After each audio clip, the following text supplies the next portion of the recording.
Bismillah ar-Rahman ar-Rahim. Le cheikh Ibn Ata Allah al-Sakandari nous dit dans une de ses hikam, de ses sagesses: لا يكن تأخر أمد العطاء مع الإلحاح في الدعاء موجبا ليأسك فهو ضمن لك الإجابة فيما يختاره لك لا فيما تختاره لنفسك وفي الوقت الذي يريد لا في الوقت الذي تريد. Le retard de l'exaucement de tes invocations ou de tes prières, malgré ton insistance à invoquer, ne doit pas être cause de désespoir, ne doit pas provoquer de désespoir.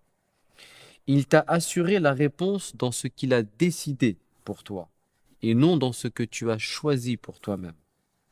Et au moment où lui le veut, non au moment où toi tu le veux.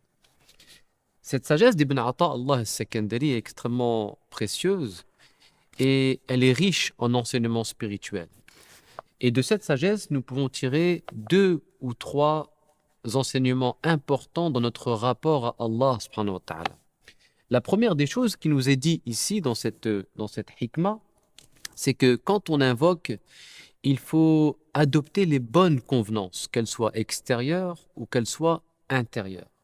Et quand on adopte les bonnes convenances, eh bien, on se met en état de servitude. Donc, invoquer Allah, c'est l'invoquer sur le tapis de la servitude. C'est se placer en qualité de serviteur devant Allah subhanahu wa ta'ala et ne pas inverser inconsciemment les rôles. Parce que quelqu'un qui désespère de voir son invocation exaucée témoigne par là de la primauté qu'il accorde à sa volonté plutôt qu'à la volonté d'Allah subhanahu wa ta'ala.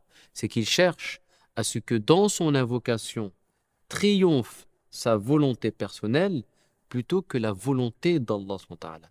Parce que celui qui veut voir avant tout triompher la volonté de Dieu ne désespère pas ou ne perd pas espoir de voir son invocation exaucée. Donc la première des choses que cette hikmah met en évidence, c'est cette attitude intérieure, cette convenance. C'est qu'il faut d'abord se présenter devant Dieu en sa qualité de serviteur. Donc s'installer sur le tapis de la servitude. Ça, c'est la première des choses. La deuxième des choses, c'est que l'invocation doit toujours être vécue comme une prière, comme un acte d'adoration. Et c'est ce qui distingue l'invocation d'une simple requête profane. Et beaucoup de nos invocations, entre guillemets, ressemblent à des requêtes profanes davantage qu'à une invocation, qu'à un appel sacré, qu'à une demande intérieure basée sur notre servitude ontologique. Ça, ce sont 2 choses différentes. Allah, dans le Coran, s'est engagé à répondre aux invocations de ses serviteurs, mais pas aux requêtes profanes de ceux qui le sollicitent sans réelle conviction, au point de désespérer. Allah s'engage dans le Coran, notamment dans Surat al-Baqarah, où il dit « Ujibu da'wata da'i ida da'an » Je réponds à l'invocation de celui qui m'invoque quand il m'invoque. C'est un engagement divin, c'est une promesse divine. Allah répond à cette personne. Mais à la personne dont l'invocation dépasse, traverse les 7 cieux. Parce que pour beaucoup, dans beaucoup de cas, la requête, l'invocation ne dépasse pas le premier ciel. Pour quelle raison? Parce que cette invocation n'est pas vécue comme une prière. Elle n'est pas vécue comme un acte de servitude vis-à-vis d'Allah subhanahu wa ta'ala. Ça, c'est la deuxième des choses que nous retenons de cette hikmah. Toujours se présenter en sa qualité de serviteur. Troisième des choses, ce qui doit primer dans l'invocation, ce qui importe dans l'invocation, c'est le fait de nourrir sa relation à Allah. C'est le fait de voir sa relation à Allah intensifiée, bien plus que de voir sa requête exaucée ou son invocation exaucée. Ce qui importe quand j'invoque, ce n'est pas l'objet de ma demande, qu'elle soit satisfaite ou pas. Ce qui m'importe, c'est que cette demande me rapproche d'Allah subhanahu wa ta'ala. Parce que quand j'invoque, peu importe ce que je demande dans mon invocation, eh bien cette invocation, le secret de l'invocation, c'est que ça me rapproche de Dieu. Que ma requête soit, que ma demande soit satisfaite ou pas, en tout cas, j'ai gagné une chose, c'est que ça m'a rapproché de Dieu. Et la plus belle des choses dans l'invocation, c'est ça. Ce qui est beau dans une invocation, ce n'est pas la réponse à ce que tu demandes, la satisfaction de ta demande, c'est cette proximité que tu crées entre toi et Dieu au moment de l'invocation. C'est que tu as gagné un peu plus de proximité dans ta relation à Allah subhanahu wa ta'ala. D'où l'importance d'invoquer. Et ça, rien que pour cela, eh bien, le musulman doit multiplier les invocations, surtout pour voir sa relation à Allah s'intensifier, s'approfondir. Ça, c'est la troisième des choses. La quatrième des choses, ici, dans cette hikmah, Ibn Ata Allah Sakandari nous dit en fait que Allah répondra à ton invocation selon sa volonté, selon son plan, selon son agencement. C'est ce qui est important. Alors que la réponse à ton invocation dépendra ou reposera sur sa science. Et la science de Dieu est beaucoup plus fiable que la science de l'homme, parce que quand l'homme planifie, quand il invoque, quand il aspire à obtenir quelque chose, eh bien toute sa planification, elle va reposer sur des informations limitées, des informations qui sont à sa disposition. Donc son plan repose sur des informations limitées. Tandis que le plan d'Allah repose sur une sagesse infinie qui n'a pas de limite. Donc quel plan, eh bien, a le plus de chances d'être réalisé comme il se doit? Un plan qui est basé sur une sagesse infinie, qui est celle d'Allah, ou un plan qui est basé sur des informations limitées, qui sont celles de l'homme. Voilà pourquoi Ibn Ata Allah Sakandari nous dit, quand tu invoques, veille à ce que ton espoir se fonde sur le plan infaillible de Dieu, sur la science infaillible de Dieu, et ne se fonde pas sur ton plan limité, parce que ton plan, il repose sur des informations et il n'a pas toutes les informations qui lui permettent, eh bien, d'établir un plan, un agencement parfait, qui puisse répondre parfaitement à son invocation. Voilà pourquoi quand j'invoque, j'aspire et je garde espoir en Allah, parce que ce qui prime, c'est son plan à lui, parce qu'il sait mieux que moi ce qui est bon pour moi, parce que lui, il a des informations que je ne dispose pas. Et mes informations, moi, elles sont d'ordre matériel, elles sont limitées, et si je me fie à cela, je risque de me tromper dans ma planification. Je risque de me tromper d'objectif. Je risque de croire que telle chose est bonne pour moi alors qu'elle ne l'est pas. Pourquoi? Parce que j'ai fondé ma requête sur des données très limitées en matière d'information, en matière de causes. Les causes qui sont à ma disposition, elles sont limitées. Donc je ne peux pas fonder tous mes espoirs sur ces causes-là. D'où l'intérêt de placer sa confiance en Allah, en sa sagesse infinie. Et c'est lui qui décidera du temps opportun de l'exaucement de l'invocation. Le croyant, quand il invoque, encore une fois, il ne doit pas inverser les rôles. C'est lui le serviteur. C'est lui qui se présente en sa qualité de serviteur. Et donc, il n'est pas là devant Dieu à le soumettre à des demandes qui répondent. Voilà. Et Allah doit répondre à ses caprices. Parfois, on inverse les rôles dans notre invocation de manière inconsciente. On est là, Allah n'a pas répondu. Comme si Allah était soumis à nos demandes, à nos requêtes. Non, c'est nous qui sommes soumis à sa volonté, et c'est nous qui sommes les serviteurs de Dieu et non pas l'inverse. Donc c'est Allah qui décidera, parce que lui, il est au-delà du temps. Et donc il a une meilleure maîtrise du temps, et il sait quel est le moment opportun pour répondre à ta invocation. Quant à toi, tu es enfermé dans le temps. Tu n'as pas le recul et tu n'as pas la vision suffisante pour savoir quel est le moment opportun pour l'exaucement de tes prières, parce que tu es conditionné par le temps. Tu as le nez dans le guidon, comme on dit.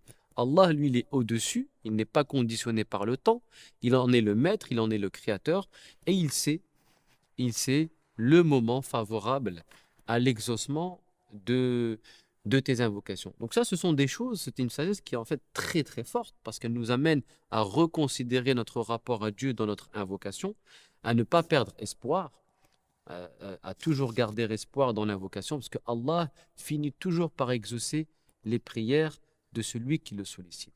Et quand Allah répond à une invocation, il, euh, il répond à la demande de son serviteur selon, encore une fois, sa sagesse infinie. Et quand une personne se présente en sa qualité de serviteur devant Allah, subhanahu wa ta'ala, Allah va agencer l'ordre de l'univers en sa faveur pour répondre, pour satisfaire sa demande, pour satisfaire son invocation. Allah est capable d'agencer l'ordre de l'univers, faire en sorte de bousculer l'ordre de l'univers pour que tout concourt à la satisfaction de ton invocation. Mais ça, c'est quand l'invocation a été faite avec sincérité, avec bonne intention et dans un état de servitude. Et quand on regarde dans la vie du prophète sallallahu alayhi wa sallam ou dans la vie de tous les autres prophètes, on voit comment parfois Allah s'est manifesté en agençant l'ordre de l'univers en faveur de ses serviteurs. Donc tu peux demander une chose, tu peux demander à obtenir telle chose, tel bien, tel poste, et Allah va organiser les choses dans le monde d'une façon qui t'échappe. Une façon qui t'échappe, des éléments qui vont apparaître dans ton existence, qui vont concorder, une rencontre ici, un échange là, un appel, etc. Des choses qui vont concorder de manière assez, de manière subtile plutôt. Tout cela pourquoi? Pour satisfaire ton invocation. Tout cela pour satisfaire ton invocation. Donc ça, c'est une chose qui est très importante. Autre chose, Allah, quand il répond selon le plan qu'il a établi, pas nécessairement selon le plan que tu as établi. Parfois, on peut voir dans une invocation, le plan d'Allah peut concorder avec le plan que tu as fait toi, avec les causes que tu as employées. Et parfois, il ne concorde pas parce que Allah estime que le plan que tu as mis en place n'était pas fiable, il était fragile parce qu'il ne reposait pas, encore une fois, sur de bonnes informations. Mais en tous les cas, ce n'est pas parce qu'il n'a pas épousé, intégré ton plan dans la satisfaction de ta demande qu'il méprise ou qu'il va répondre négativement à ton invocation. Non, il va répondre, mais pas nécessairement selon ta planification à toi. Et c'est une erreur, c'est même un signe d'ingratitude que de vouloir absolument que la volonté ou le plan d'Allah colle à notre plan. Ya Allah, je veux ça, mais je veux que ça soit réalisé de cette façon, etc., etc. Donc ça, c'est pas se présenter en sa qualité de serviteur. Là, on inverse, sans s'en rendre compte, les rôles. Donc, parfois, le plan de Dieu colle au plan de l'homme. Parfois, il ne colle pas parce que le plan de l'homme n'est pas basé sur de bonnes données ou des données solides. Ce qui importe, c'est qu'Allah réponde, comme je l'ai déjà évoqué, à l'objectif ou à l'esprit de ton invocation sans passer nécessairement par les moyens sur lesquels tu focalises. Et l'exemple que j'ai souvent donné, si tu as invoqué Allah pour obtenir tel poste professionnel et qu'Allah ne t'accorde pas ce poste professionnel, donc toi, tu vas te dire, il n'a pas répondu à mon invocation. En réalité, ce n'est pas comme ça qu'il faut voir les choses. À travers ce poste professionnel, tu cherchais une chose, tu cherchais une stabilité financière, etc. Il se peut qu'Allah t'accorde cette stabilité financière, mais sans passer par le moyen sur lequel tu focalisais, ce poste professionnel. Et comme tu avais le nez et les yeux, tu as fait une fixation sur ce poste, tu as oublié en fait l'esprit ou l'objectif général qu'il y avait derrière cette invocation, qui était la stabilité matérielle ou la stabilité financière. Donc il se peut qu'Allah te la donne, te l'accorde, sans passer par ce moyen. Tu croyais que c'était le bon moyen, mais Allah, s'il ne te donne pas ce moyen sur lequel tu focalisais, c'est que ce n'était peut-être pas le bon moyen. Et qu'au contraire, il n'allait pas t'assurer la stabilité à laquelle tu aspirais. Donc voilà les enseignements spirituels que nous pouvons tirer de cette hikmah d'Ibn Atta, Allah Sakandari, donc la nécessité d'adopter des bonnes convenances et surtout de se placer sur le tapis le tapis de la servitude quand on invoque notre Créateur, quand on invoque le Maître des cieux et de la terre. Wallahu a'lam.